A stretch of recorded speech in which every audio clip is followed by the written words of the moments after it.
दोस्तों आपका बहुत बहुत स्वागत है। हम लाए हैं एक बार वही शो जो आपको मैथ्स में परफेक्ट बनाता है। जी हाँ, बिल्कुल, हम एक बार फिर आ गए हैं मैजिक ऑफ द मैथ्स में। मैं और आचार्य जी आप सभी का बहुत बहुत स्वागत करते हैं और ज़्यादा टाइम वेस्ट नहीं करते, फटाफट से शुरू करते हैं आज का शो। और जैसे कि आप सभी जानते हैं कि हमने पिछले हफ्ते ही परसेंटेज को कंप्लीट करके प्रॉफिट एंड लॉस शुरू किया था, तो अब आगे बढ़ते हैं और उसी को कंटिन्यू करते हैं।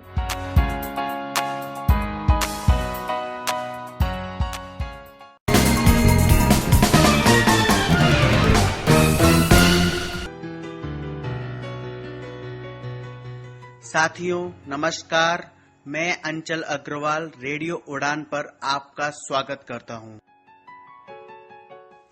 हम लोग प्रॉफिट एंड लॉस कर रहे हैं, लाभ तथा हानि को कर रहे हैं। ओके, चलिए स्टार्ट करते बिना समय गवाए। प्रश्न है आपका, एक विक्रेता किसी वस्तु को 1800 रुपए में खरीदकर 20% लाभ पर बेचता है। प्रश्न आप समझे होंगे। एक विक्रेता है, किसी वस्तु को 1800 रुपए में खरीद कर 20% लाभ पर बेचता है, तो उसने वस्तु को कितने रुपए में बेचा। अभी सॉल्व करने से पहले इस प्रश्न को मैं समझाने का प्रयत्न करता हूं। एक सेलर है, उसने कोई वस्तु खरीदी है। वो वस्तु है 1800 रुपए की। अब सेलर क्या चाहता है कि यार मुझे इस वस्तु पर 20% का फायदा हो जाए। यह फायदा उसे कब होगा? जब वो उस वस्तु को बेच देगा। राइट? ठीक है। आप अपने आसपास के किसी मार्केट को सोचिए। आप कोई वस्तु लेने जा रहे हैं, ठीक है, तो क्या आपको वो वस्तु रेट टू रेट मिल जाती है? आप समझ रहे होंगे मैं क्या कहना चाहता हूं कि ऐसा तो नहीं होता है ना कि सेलर, आप जिससे खरीदने जा रहे हैं, मान लीजिए आपने ब्रेड का पैकेट खरीदा जो 20 रुपए का आता है, क्या दुकानदार को भी वह 20 रुपए का पड़ रहा होगा? ऐसा तो नहीं है। उसे हो सकता है कि वो ब्रेड का पैकेट 15 रुपए का पड़ रहा हो, 16 रुपए का पड़ रहा हो या 18 रुपए का पड़ रहा हो, पर 20 का नहीं पड़ रहा होगा, क्योंकि वो वहां समाज सेवा करने नहीं बैठा है कि रेट टू रेट बेच दे। वह वहां पे कुछ कमाने के लिए बैठा है। राइट? इसी तरह अब वो जो कमाने के लिए बैठा है उसे ही हम बोलते हैं लाभ। वो लाभ कमाना चाहता है, तो उस लाभ को वो एक निर्धारित दर से तय करता है। वो कैसे तय होती है? वो एक होती है परसेंटेज के फॉर्म में। जैसे इस प्रश्न में है कि एक विक्रेता किसी वस्तु को 1800 रुपए में खरीद कर, मतलब विक्रेता ने किसी वस्तु को 1800 रुपए में खरीदा है। अब वो चाहता है कि यार मुझे इस पर 20% का लाभ हो जाए। ठीक, 20% लाभ पर बेचेगा। तो आप पूछ रहे हैं कि वस्तु का विक्रय मूल्य क्या है। ये एक सिंपल सा आपके सामने क्वेश्चन है। अब हम क्या करेंगे इसके लिए समझिए। जो लाभ या हानि होती है वो हमेशा क्रय मूल्य पर होती है, सीपी अर्थात कॉस्ट प्राइस पर होती है। इस बात को अपने माइंड में हमेशा रख लें। ठीक है? जब भी इस तरह से परसेंटेज दी होगी तो हम किस पे निकालेंगे? कॉस्ट प्राइस पर अर्थात क्रय मूल्य पर। और यह तब तक निकालेंगे जब तक हमको कोई विशेष आदेश प्राप्त ना हो। विशेष आदेश का क्या मतलब है? विशेष आदेश का मतलब है कि अगर प्रश्न में यह मेंशन कर दिया गया है कि बिक्री पर 20% लाभ, तो वहां की कंडीशन विक्रय मूल्य के आधार पर होगी, ना कि क्रय मूल्य के। अगर कोई कंडीशन नहीं है तो हमेशा हम यह मांग के चलेंगे कि लाभ या हानि कॉस्ट प्राइस अर्थात क्रय कीमत पर होगी। क्लियर है? चलिए, इधर क्रय मूल्य क्या है वस्तु का? 1800 रुपए, क्योंकि विक्रेता ने उस वस्तु को 1800 रुपए में खरीदा है। और लाभ क्या है? 20%। तो लाभ किस पर होगा? ये क्रय मूल्य पर होगा। तो 1800 रुपए का 20% आप निकाल लीजिए। और मैंने आपको तरीका सब बताया था परसेंटेज में कि किस तरीके से निकलेगा। तो 1800 गुणा 20/100 करेंगे, 360 आ जाएगा। क्लियर? और जब 360 आ जाएगा, आप अब मुझे एक चीज बताइए कि जो विक्रय मूल्य होगा राइट। जो विक्रय मूल्य होगा वो क्रय मूल्य से अधिक होगा या कम होगा? अधिक होगा। भाई अगर आपने कोई वस्तु 10 रुपए में खरीदी है और 20% लाभ चाह रहे हैं तो 10 का 20% 2 हो गया, तो आप कितने में बेचेंगे? उसे 12 रुपए में बेचेंगे।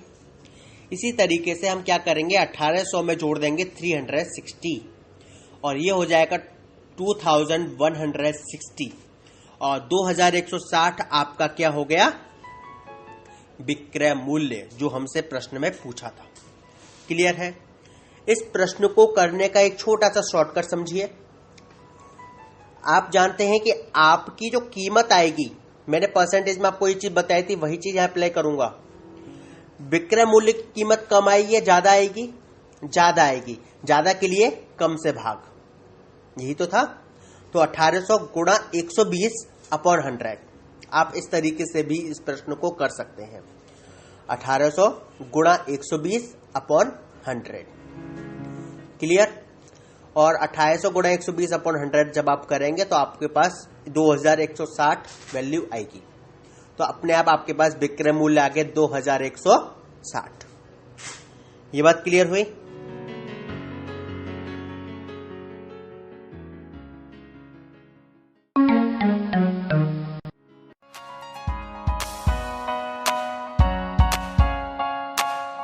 एक छोटे से ब्रेक के बाद एक बार फिर आप सभी का बहुत बहुत स्वागत है।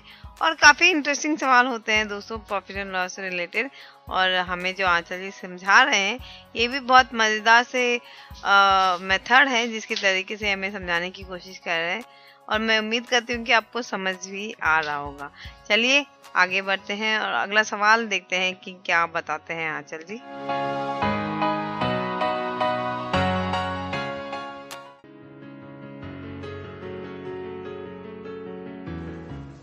चलिए एक और प्रश्न को लेते हैं। एक विक्रेता किसी वस्तु को 10% हानि पर बेचता है,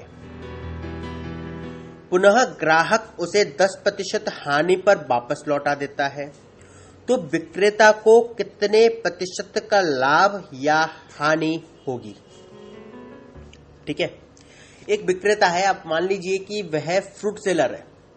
ठीक है, उसके पास मान लीजिए 1 किलो सेब है 100 रुपए का, लेकिन उसे महसूस हुआ यार थोड़े सेब खराब से हो गए हैं और थोड़े घाटे में बेच दो ताकि निकल जाए। क्लियर? तो उसने क्या करा कि 10% हानि अपनी उठाई, यानी कि 100 का 10% 10 रुपए, और 90 रुपए पर उसने बेच दिया। ठीक है, विक्रेता यहां से सोचा कि विक्रेता ने सोचा कि मेरा पीछे छूट गया, भले 10 रुपए मेरा घाटा गया। ठीक है, वरना फालतू फेंकने पड़ते, वो सब था, ये कंडीशन आई। लेकिन ग्राहक ने जब खरीद लिया, ग्राहक खरीद कर घर पहुंच गया, उसने घर पे आके खोल के देखा यार तो बहुत खराब है। वह सेलर के पास गया, उसने की भाई साहब मुझे ये नहीं चाहिए, आप इसको वापस करके मुझे मेरे 90 रुपए लौटा दीजिए। अब विक्रेता ने बोली भाई साहब 90 रुपए तो मैं दे नहीं पाऊंगा अब। तो उन्होंने की यार 10% कम कर दो, मुझे दे दो लेकिन। ठीक है, समझ रहे बात को? तो उसने की चलो ठीक है। तो 90 का 10% 9 रुपए, यानी कि 9 रुपए कम करके 81 रुपीज उसने किसको लौटा दिए होंगे? 9 रुपए कम करके 81 रुपए किसको लौटा दिए? जो क्रेता था उसको लौटा दिए। अब मुझे एक चीज बताइए, सेलर के पास जो सेब थे वो वापस आ गए, ठीक है, और उसके बाद एक्स्ट्रा 9 रुपए आ गए। बात समझ रहे हैं कि भाई सेब तो सेब वापस आ गए और 9 रुपए वापस आ गए अलग से। और तो सेलर को कितना फायदा हुआ इस ट्रांजैक्शन से? 9 रुपए का, यानी कि 9% का। राइट? इस तरीके से हम इस सवाल को कर सकते हैं। आप जब भी कोई इस तरह के सवाल आते हैं, आप एक कहानी अपने माइंड में गढ़ लीजिए। कहानी जब आपके दिमाग में आ जाएगी, आपको समझ में आ जाएगा कोई चीज हो रही है तो कैसे हो रही है और क्या हो सकता है। आप खुद को उसकी जगह रख कर देख लीजिए और आपको अपने आप आंसर मिल जाएगा। ठीक है, तो यह एक प्रश्न को करने का तरीका था। आपको और भी तरीके मैं बताऊंगा कि प्रश्न को कैसे करने हैं, शॉर्ट भी बताऊंगा, पर मैं चाहूंगा कि सीढ़ी बाय सीढ़ी चढ़ा जाए, आप लंबे रास्ता भी सीखें, छोटा रास्ता भी सीखें। ठीक है, तो इस तरीके से आप इस सवाल को कर सकते हैं। तो मैंने आपसे जो बात की है मेनली, वो मैंने आपसे बात की है कि आपको लाभ किस तरीके से कैलकुलेट करना था। आपने क्या कर रहा था, एक प्रश्न था जो पहला हमने लिया था कि 2800 रुपये में खरीद कर 20% लाभ से बेचा, विक्रय मूल्य निकालना था।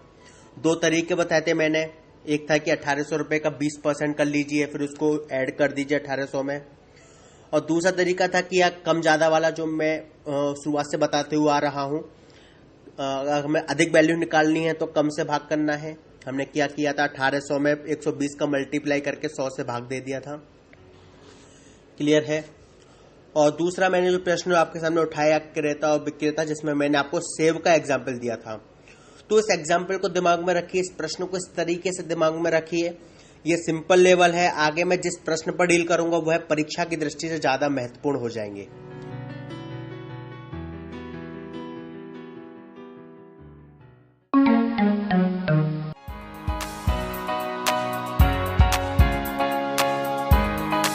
दोस्तों, एक बार फिर आप सभी का बहुत बहुत स्वागत है। और काफी मजेदार प्रोमोस चल रहे हैं। मुझे लगता है कि आप लोगों को लगता होगा कि ये मीनल जी क्यों बार बार बीच में आ जाती है टाइम पास करने के लिए। इतने इंटरेस्टिंग सवाल चल रहे होते हैं और मैं आपको डिस्टर्ब कर देती हूँ। लेकिन खैर, इतना कंटिन्यू अगर पढ़ोगे तो भी दिमाग में कुछ घुसेगा नहीं, इसलिए थोड़ा थोड़ा एंटरटेनिंग ब्रेक होना चाहिए ना। तो इसीलिए हम आपके लिए छोटे छोटे ब्रेक लाते हैं ताकि थोड़ा सा माइंड फ्रेश हो जाए और आपको टाइम मिल जाए उस दौरान कोई नया प्रॉब्लम अगर आपके दिमाग में आता है तो उसको सॉल्व करने की। और जैसे कि हम हर शो में बार बार कहते हैं कि जहाँ भी आपको डाउट होता है या कोई ऐसी क्वेश्चन की लिस्ट है आपके पास जो आप सॉल्व नहीं कर पा रहे हैं, तो आप बिल्कुल हमें मेल करिएगा उन क्वेश्चंस को। मैं अपनी मेल आईडी दे देती हूँ आपको। मेरी मेल आईडी है meenalsinghvi@gmail.com, MINALSINGHVI@gmail.com। इस मेल आईडी पे आप अपने क्वेश्चंस हमें मेल करिएगा। हम कोशिश करेंगे कि उन सारे क्वेश्चंस को सॉल्व कर या तो कोई एक शो बना दे या फिर आपको उसका सवाल का जो भी रिजल्ट हमें मिलता है, जो भी आंसर्स हम निकाल पाते हैं, वो हम आपको मेल भी कर देंगे और उसका एक शो भी बना देंगे ताकि आपको इजी हो जाए। ऐसा करने से हमें भी काफी बेनिफिट होगा और पहली बात तो हमें ये पता लगेगा कि हाँ चलो कोई हमारा शो सुन रहा है। और जब ये पता लग जाता है कि कोई हमारा शो सुन रहा है तो उसे बनाने में इंटरेस्ट और ज़्यादा बढ़ जाता है। तो चलिए, इसके पहले कि हम अगला क्लिप चलाएं या मतलब यानी कि अगले क्वेश्चन की तरफ जाएं, मैं बता देना चाहती हूँ, हर बार बता रही हूँ अपने शो में ताकि आप ज़्यादा से ज़्यादा पार्टिसिपेट करें। रेडियो उड़ान की जो कन्वेंशन है वो 2017 में यानी कि जनवरी 2017 में 28 तारीख के दिन हैदराबाद में होने जा रही है। एनुअल फंक्शन रहेगा ये, काफ़ी सारे इंटरेस्टिंग प्रोग्राम रहेंगे, तो आप सभी सादर आमंत्रित है। जल्दी से फटाफट अपने अपने टिकट बना लीजिए। हैदराबाद याद रखिएगा कि हैदराबाद 28 जनवरी को कन्वेंशन है, तो आप सभी को ज़्यादा से ज़्यादा पॉसिबल हो सके तो आप इस शो में, इस प्रोग्राम में अटेंड करने की कोशिश करिएगा। और अब आगे बढ़ते हैं और अगला सवाल लेते हैं।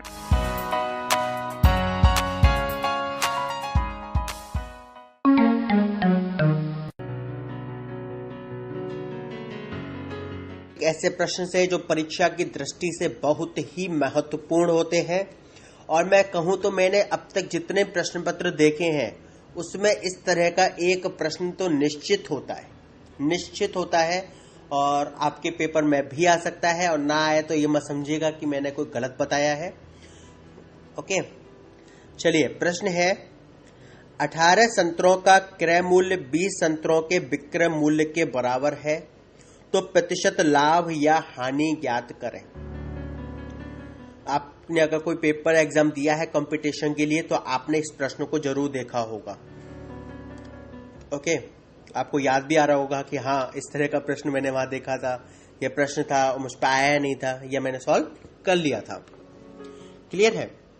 और यदि किया भी था तो इतना समय ले लिया था, इसको शॉर्ट में कैसे करना है, कैसे लॉन्ग करना है, यह चीज कैसे होनी है, इस प्रश्नों के ही मैं उत्तर दूंगा।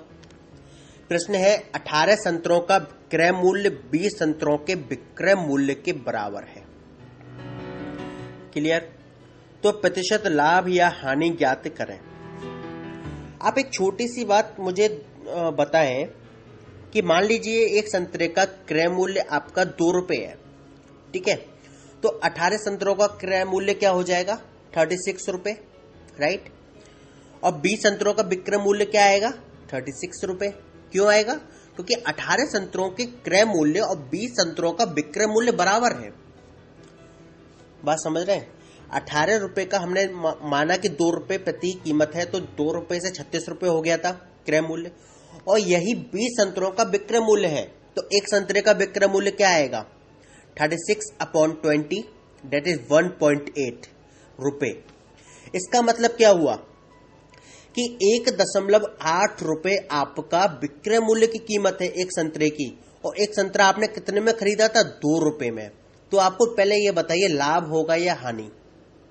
आपको हानि हो रही है, क्योंकि 2 रुपए का खरीदा है आपने और 1 रुपया 80 पैसे में आप बेच रहे हो यार, हानि हो रही है। अब आपको ये निकालना है कि हानि कितनी हो रही है, राइट? तो आप मुझे एक चीज बताएं कि हानि 20 पैसा हो रही है ना प्रति संतरा? हो रही है? क्लियर है ये वाले पॉइंट? अब मैं थोड़ी सी वैल्यू बड़ी करता हूं, आप खुद बताएंगे कि आंसर क्या आएगा। चलिए माना कि एक संतरे का क्रय मूल्य है 100 रुपए, राइट? 18 संतरों का क्रय मूल्य 1800 रुपए, 20 संतरों का विक्रय मूल्य 1800 रुपए, क्योंकि 28 संतरों का क्रय मूल्य बराबर 20 संतरों का विक्रय मूल्य। 20 संतरों का विक्रय मूल्य क्या आ गया? 1800 रुपए। एक संतरे का विक्रय मूल्य 90 रुपए, 2800 डिवाइड बाई 20, 90 रुपीज, ठीक है? 100 रुपए का खरीदा, 90 रुपए बेचा, 10 रुपए की हानि। और हानि या लाभ हम किस पर निकालते हैं? क्रय मूल्य पर। तो मुझे बताएं 10 100 का कितना परसेंट है? 10%। तो 10% की हानि आपका आंसर हो गया, है ना? बहुत सिंपल। आपको सिंपल महसूस हुआ या नहीं हुआ, ये बताइए। बहुत सिंपल क्वेश्चन है ये, कि हमने क्या किया, एक वैल्यू मान ली 100 रुपए। हमने देखा यार कि 100 रुपए का एक संतरा हमने खरीदा, 28 संतरे खरीदे होंगे 1800 रुपए में, और यही मूल्य 1800 रुपए का मूल्य ही 20 संतरों का विक्रय मूल्य है। तो 20 संतरों का विक्रय मूल्य बराबर 1800 रुपए, एक संतरे का विक्रय मूल्य 90 रुपए। 100 रुपए का खरीदा, 90 में बेच दिया, अर्थात 10 रुपए की हानि हुई। और 10 रुपए की हानि हम कैसे निकालेंगे भाई? ये 100 का कितने प्रतिशत होगी? 10%। सिंपल। 10 100 का कितना प्रतिशत है? 10% है, और 10% की इसमें हानि हो गई।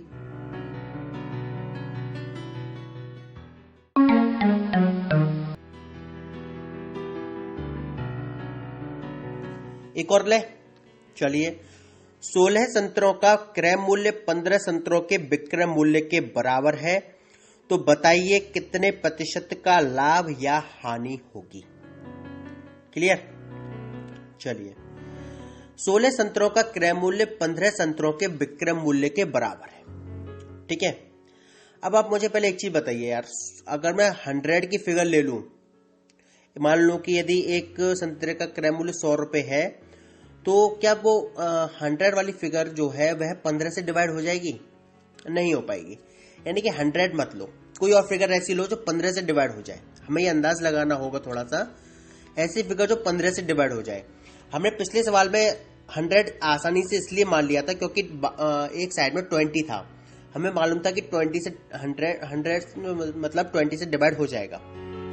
लेकिन यहां थोड़ी कंडीशन 16 और 15 की फिगर में है, तो क्या करते हैं समझिए। आप ऐसे भी जाएगा, उसमें दिक्कत नहीं है, चाहे तो आप उससे भी करके देख लेंगे, ओके? और थोड़ी दूसरी फिगर चेंज करके देख लेंगे, पहले उसी से करके देख लेते हैं। चलिए, मान लीजिए एक संतरे का क्रय मूल्य है 100 रुपए, ठीक है? 16 संतरों का क्रय मूल्य 1600 रुपए, और यह जो 1600 रुपए है वो 15 संतरों के विक्रय मूल्य के बराबर है, राइट? क्योंकि 16 संतरों का क्रय मूल्य 15 संतरे के विक्रय मूल्य के बराबर है। 16 संतरे का क्रय मूल्य हमने निकाला 1600 रुपए, 15 संतरों का विक्रय मूल्य भी क्या हो जाएगा? 1600 रुपए। तो एक संतरे का विक्रय मूल्य 1600 डिवाइड बाई 15। क्लियर? आप करके देख लीजिए। तो 5 से आप करेंगे तो आपका ऊपर रहेगा 320 और नीचे रहेगा आपका 5 3 15, तो 320 डिवाइड बाई 3। क्लियर? यह आपका हो गया विक्रय मूल्य, और क्रय मूल्य आपका क्या था एक संतरे का? 100 रुपए। तो लाभ होगा या हानि होगी? Come on fast. इसमें होगा आपको लाभ। किस तरीके से होगा? क्योंकि 320 में जब हम 3 का डिवाइड करेंगे तो ये फिगर 100 से ऊपर जाएगी, क्योंकि 100 या 300 होते हैं, आपको 320 है, फिगर क्या जाएगी? 100 से ऊपर जाएगी। 106.67 ये फिगर रहनी चाहिए। ओके, तो इस तरह की फिगर जाएगी, यानी कि 100 से ऊपर जाएगी, राइट। तो अब हम क्या करेंगे? 320 डिवाइड बाई 3 है, 320 बाई 3 है। इसमें हम क्या कर सकते हैं? विक्रय मूल्य में से क्रय मूल्य घटा दें, लाभ आ जाएगा। आपको ये बात क्लियर हो रही होगी, आई थिंक। नहीं हो रही है तो ध्यान लगाइए थोड़ा सा और। मैं क्या कर रहा हूं कि मैंने क्या करा, एक संतरे का क्रय मूल्य 16 रुपए माना, सॉरी 100 रुपए माना, और 16 संतरों का क्रय मूल्य हो गया 1600। तो मैंने देखा कि 15 संतरों का विक्रय मूल्य जो है वो भी 1600 रुपए आएगा, क्योंकि 15 संतरों का विक्रय मूल्य 16 संतरे के क्रय मूल्य के बराबर है। तो 15 संतरों का विक्रय मूल्य 1600, एक संतरे का विक्रय मूल्य 1600 अपॉन 15, और मैंने देखा ये आ रही है 320 डिवाइड बाई 3। ठीक है, ये हो गया विक्रय मूल्य। और इधर है आपका क्रय मूल्य, तो मैंने क्रय मूल्य को घटा दिया। 320 डिवाइड बाई 3 माइनस 100। आपको मैंने एलसीएम का तरीका बताया था, ये आपको याद होना चाहिए। 320 माइनस 300 अपॉन 3, यही तो आएगी फिगर अगली। एलसीएम यदि हम लेंगे, एलसीएम मैं आपको एक बार फिर रिपीट कर रहा हूं मैंने कैसे एलसीएम लिया है। 320 डिवाइड बाई 3 माइनस 100 है। 100 को हम 100 अपॉन 1 भी लिख सकते हैं, ठीक है। और आपका फिर 3 से मल्टीप्लाई हो जाएगा एलसीएम में। एलसीएम आपका 3 आएगा, तो 320 माइनस 100 इंटू 3 अपॉन 3, तो 320 minus 300 divide by 3, that is 20 by 3।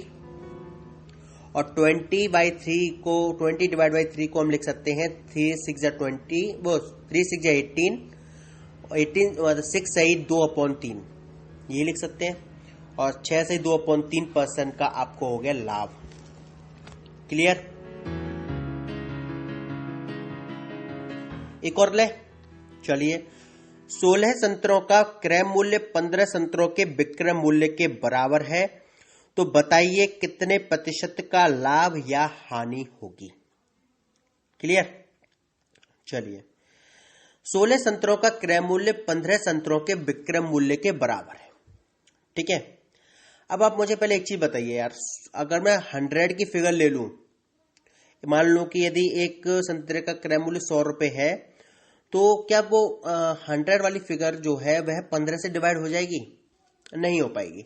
यानी कि 100 मत लो, कोई और फिगर ऐसी लो जो 15 से डिवाइड हो जाए। हमें ये अंदाज लगाना होगा थोड़ा सा, ऐसी फिगर जो 15 से डिवाइड हो जाए। हमने पिछले सवाल में 100 आसानी से इसलिए मान लिया था क्योंकि एक साइड में 20 था, हमें मालूम था कि 20 से 100 मतलब 20 से डिवाइड हो जाएगा। लेकिन यहां थोड़ी कंडीशन 16 और 15 की फिगर में है, तो क्या करते हैं समझिए।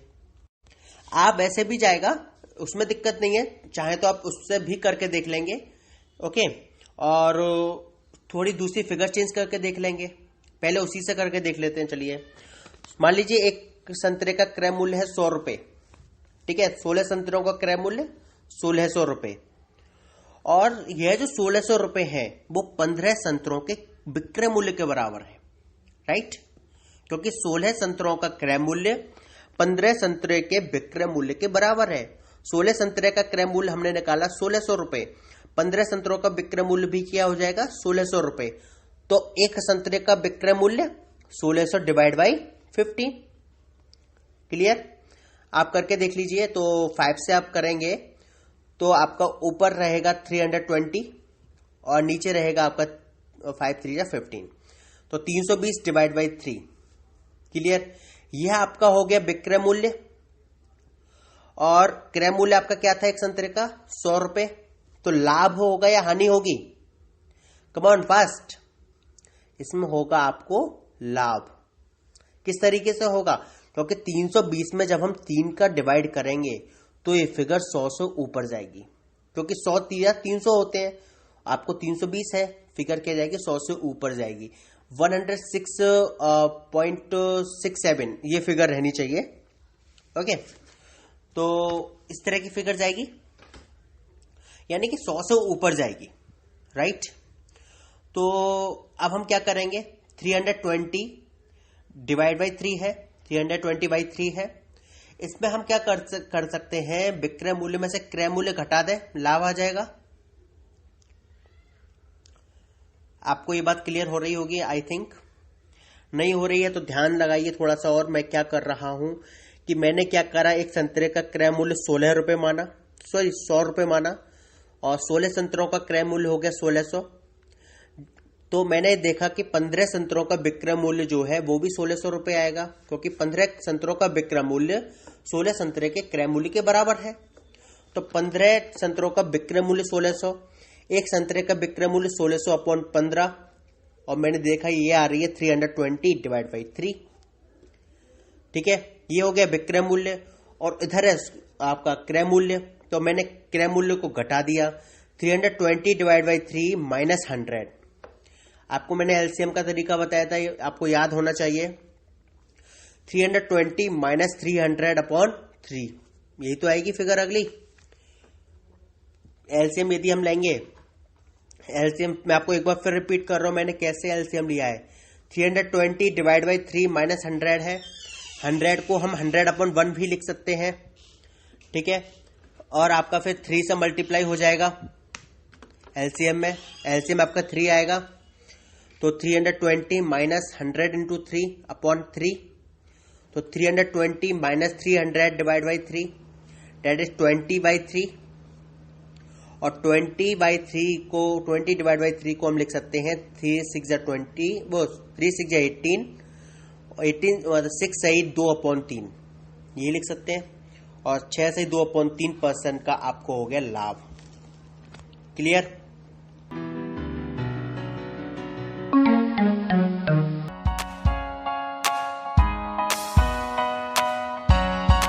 दोस्तों, अगर आपने कभी कोई कॉम्पिटिटिव एग्जाम अटेंड किया होगा तो आपको पता होगा कि बहुत सारे सवाल ऐसे होते हैं जो प्रॉफिट एंड लॉस से रिलेटेड होते हैं। मे बी वो इस तरीके के सवाल ना हो, लेकिन कुछ अलग तरीके से घुमा फिरा के उन्हें पूछा जाता है।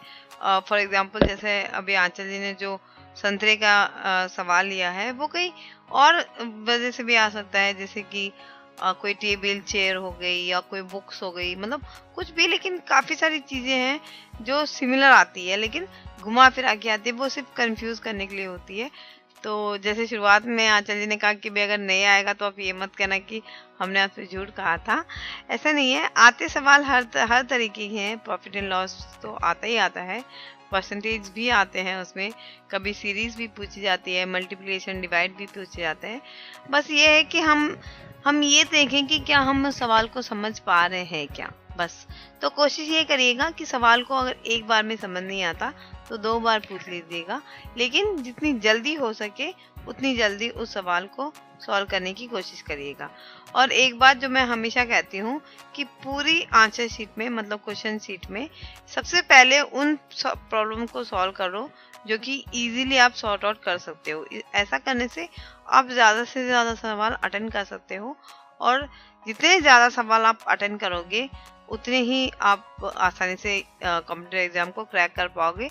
लेकिन कोशिश यही करना कि सही आंसर जब आप कंफर्म हो जाओ कि हाँ मैं अब सही हूँ, तभी आप उसको टिक कीजिएगा, क्योंकि ऐसे एग्जाम में माइनस पॉइंट भी मिलते हैं। तो कभी कभी ये होता है कि उसके कारण आप पीछे रह जाते हो। अभी कुछ दिनों पहले एक SBI का रिजल्ट आया था, तो हमारे एक फ्रेंड ने एग्जाम लिखा था, उसका भी उसका सिर्फ 0.25, यानी कि जो एक सवाल उसने रॉन्ग किया था उसके कारण वो रह गया। तो मतलब इतना भी हमें वहां पर वो रिलीफ नहीं मिलता कि अगर 0.25 है तो आपको पास कर दिया जाए। तो कोशिश करिएगा कि जितने आंसर्स में आप परफेक्ट हो, आपको कंफर्म है कि आप ये कर पाओगे, तो आप वही पहले अटेंड करें, और उसके बाद जो दूसरे सवाल है जो कि आपको लग रहा है थोड़े टफ है, उन्हें अटेंड करने की कोशिश करिएगा। चलिए, एक और सवाल होना चाहिए, या फिर जो सवाल अभी हमने सुना है उसको किसी और तरीके से सीखने की कोशिश करते हैं। देखते हैं कि आचार्य जी के पास कोई और नया तरीका है क्या।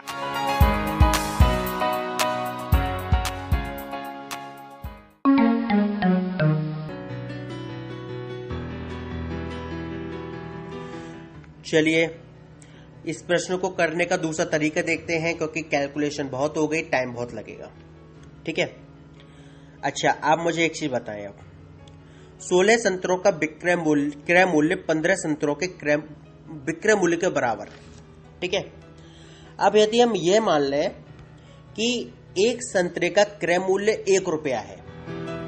ठीक है, अब हम 1 रुपया मांग के चल रहे हैं, 100 रुपये नहीं, ताकि हमारी कैलकुलेशन आसान हो जाए और हम आसानी से अपने उत्तर पर पहुंच जाए। राइट, अब क्या कंडीशन है समझिए। एक संतरे का क्रय मूल्य 1 रुपया मान लिया। ठीक है, अच्छा 16 संतरों का क्रय मूल्य क्या आएगा? 16 रुपये आएगा। और 15 संतरों का विक्रय मूल्य क्या आएगा?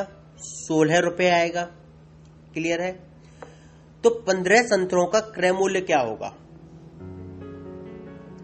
अगर एक संतरे का क्रय मूल्य 1 रुपये है तो 15 संतरों का क्रय मूल्य 15 रुपये, लेकिन 15 संतरों का विक्रय मूल्य 16 रुपये। Are you getting my point? 15 संतरों का क्रय मूल्य तो 1 रुपया है, लेकिन 15 संतरों का विक्रय मूल्य 16 रुपये है। क्यों है 16 रुपये? क्योंकि 16 संतरों का क्रय मूल्य बराबर है 15 संतरों के विक्रय मूल्य के। अब आपको पॉइंट समझ में आ रहा होगा मेरा। 15 संतरों का क्रय मूल्य 1 रुपया, 15 रुपया, और 15 संतरों का विक्रय मूल्य 16 रुपया। राइट, तो 15 संतरों को बेचने पर आपको लाभ कितना हो रहा है? 1 रुपये का। राइट, तो 1 रुपये का जो लाभ है आपको वो 15 संतरों पर मिल रहा है, यानी कि 15 रुपये पर मिल रहा है। 15 संतरों के क्रय मूल्य पर मिल रहा है, क्योंकि लाभ और हानि केवल क्रय मूल्य पर। तो 1 मल्टीप्लाई बाई 100 डिवाइड बाई 15। ठीक है, लाभ प्रतिशत का जो फॉर्मूला होता है, मैंने एक फॉर्मूले के लिए आपसे कहा था, एक फॉर्मूला पर मैं बात कर सकता हूं। लाभ प्रतिशत का फॉर्मूला होता है लाभ गुणा 100 अपॉन क्रय मूल्य। क्लियर? तो लाभ हो गया 1 रुपया गुणा 100 अपॉन क्रय मूल्य आपका 15 रुपए, यानी कि 100 अपॉन 15। इसका मतलब आपका 5 से काटेंगे 20 अपॉन 3, डेट इज 6 सही 2 अपॉन 3। मैं जानता हूं थोड़ा सा माइंड वर्क अधिक हो गया है, थोड़ा कंफ्यूजिंग भी होगा, पर आप बार बार समझिए। ना आए तो मुझसे पूछिए, पूछने में कोई झिझक मत कीजिए। मैं आपको एक बार नहीं 5 बार बताऊंगा, ऑडियो के थ्रू नहीं तो कॉल के थ्रू बताऊंगा, पर बताऊंगा जरूर। ओके, उम्मीद करता हूं आपको ये चीज समझ में आई होगी। आपकी फीडबैक की मुझे तहे दिल से प्रतीक्षा है।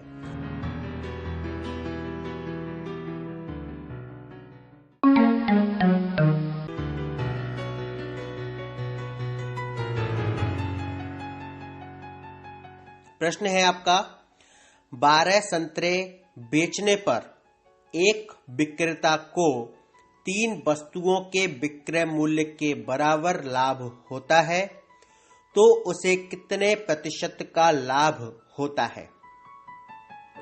प्रश्न को फिर से समझिए।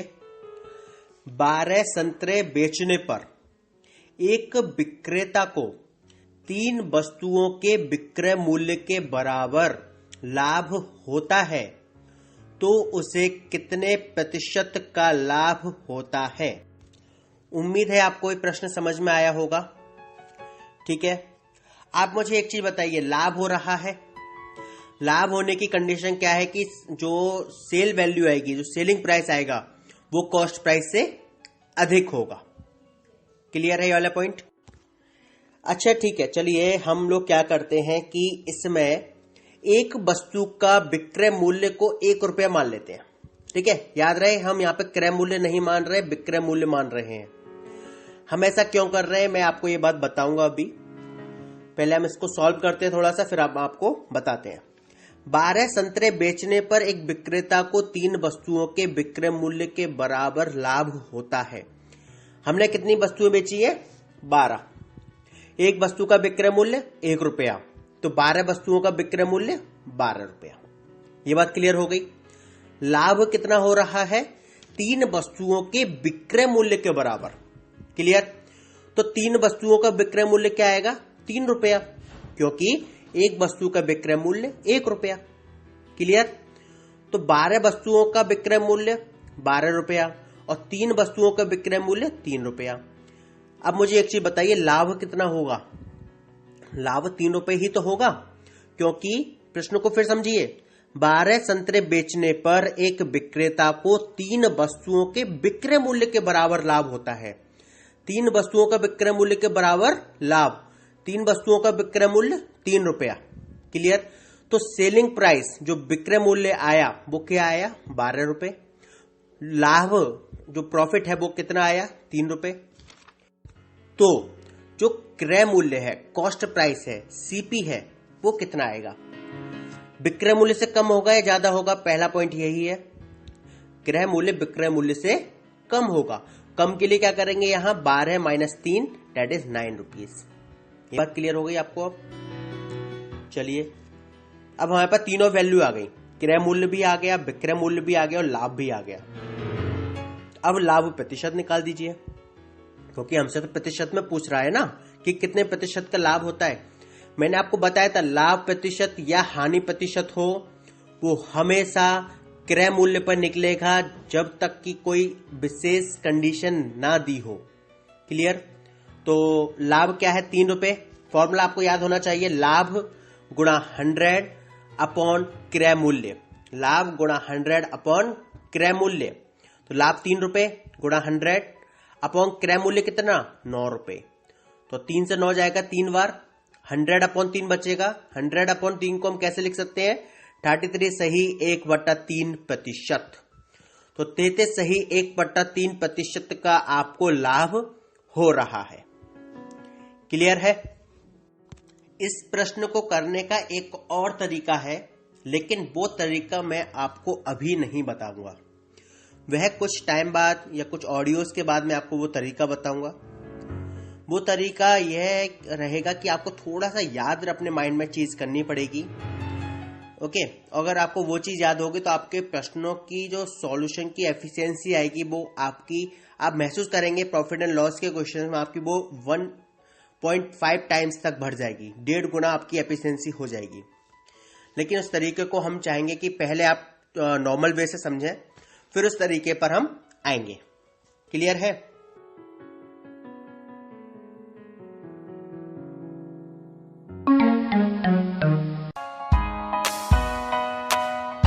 तो दोस्तों, आपने सुना कि हमने प्रॉफिट एंड लॉस को शुरू किया है। काफ़ी इंटरेस्टिंग टॉपिक है ये, इसमें काफ़ी मज़ा आता है, काफ़ी अच्छे अच्छे सवाल होते हैं और इस तरीके की प्रॉब्लम को सॉल्व करने में मज़ा भी बहुत आता है कि भाई इतने का फ़ायदा हुआ, इतने का नुकसान हुआ। तो काफ़ी मज़ा आएगा कुछ हफ्तों तक। देखते हैं कि 1-2 हफ्ते हम इस शायद हो सकता है ज़्यादा ही लें। तो अगर आपके पास भी कोई सवाल है प्रॉफिट एंड लॉस से रिलेटेड जो कि आपको नहीं आ रहा है, तो आप नोटपैड पर लिख के रेडी रखिएगा और हमें आप चाहो तो मेल कर दीजिएगा। मेरी अपनी मेल आईडी है minalsinghvi minalsinghvi@gmail.com। इस पर आप मुझे मेल कर सकते हैं अपने सवाल जिनका आप आंसर चाहते हैं जो आपको नहीं आ रहा है। चलिए, इसी के साथ अब टाइम हो गया है, टाइम इजाज़त नहीं देता, तो हम लेते हैं आपसे विदा। अगले हफ्ते फिर मिलेंगे इसी वक्त इसी शो। तब तक के लिए अगला शो बिल्कुल तैयार है। तो चलिए, गुड नाइट, शब्बा खैर और सुनते रहिए रेडियो उड़ान, अ फ्लाइट ऑफ लाइफ। यार, ब्लाइंड होने का एक प्रॉब्लम है। मन करता है अच्छे अच्छे रेस्टोरेंट्स में जाऊं और नई नई डिश ट्राई करूं, पर मेन्यू ही नहीं पढ़ पाता। हाँ, और वेटर से पूरा मेन्यू तो नहीं पढ़वा सकते और हर आइटम की प्राइस पूछते हुए शर्म आती है। जानती हो, ये प्रॉब्लम लो विजन वालों और सीनियर सिटीजन्स को भी आती है। रेस्टोरेंट्स में लाइटिंग भी तो बहुत कम होती है ना। कभी कभी सोचती हूँ कि घर से खाना ऑर्डर कर दूं, लेकिन आसपास के रेस्टोरेंट पता करना और उनकी मेन्यू जानना कितना मुश्किल है। कोई इसके लिए कुछ करता क्यों नहीं? उन सब लोगों के लिए जिनको रेस्टोरेंट मेन्यू पढ़ने में दिक्कत होती है, इंडिया का पहला accessible restaurant finder and menu reading app good food talks launch हो गया है। अब अपने मोबाइल, टैबलेट या कंप्यूटर पे कभी भी कहीं भी आप अपने आसपास के रेस्टोरेंट का नाम, एड्रेस, फोन नंबर और मेन्यू आसानी से पढ़ सकते हैं। बस good food talks app Android play store से डाउनलोड करें। अपने कंप्यूटर या आईफोन पर www.goodfoodtalks.in that is goodfoodtalks.in खोलें और एंजॉय करें। अरे वाह, मजा आ गया। देखो तो पास में कौन कौन से रेस्टोरेंट्स हैं।